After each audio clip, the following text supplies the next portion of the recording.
We're really keen that students understand how well they're doing in their studies at university, particularly having made the transition from school or college. And so one of the things we've put a lot of emphasis on is giving them frequent and useful feedback, not only to tell them how well they've done so far, but how to do better in the future.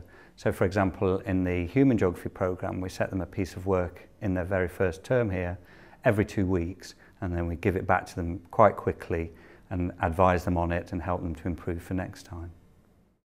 We use a really wide range of learning and teaching styles and contexts, from the quite traditional lectures, which are mainly one way, to much more conversational styles of teaching in small groups, tutorials, seminars, workshops. And of course, for a geography programme, you'd expect lots of practical work and lots of field work. So that means quite a lot of learning hours in the week, but that's part of the experience of doing geography.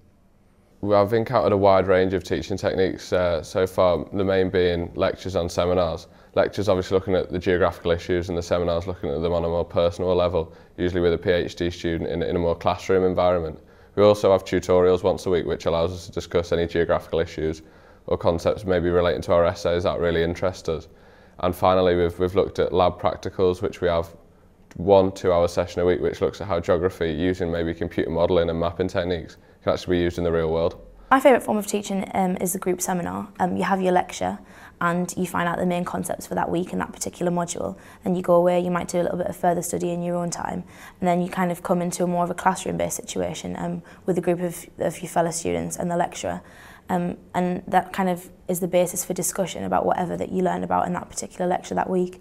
I think that's a really great way of learning, because you can share ideas and find out things that you might not necessarily have thought of yourself. And it's a great way to interact with your fellow students. I think the standard of teaching here is great.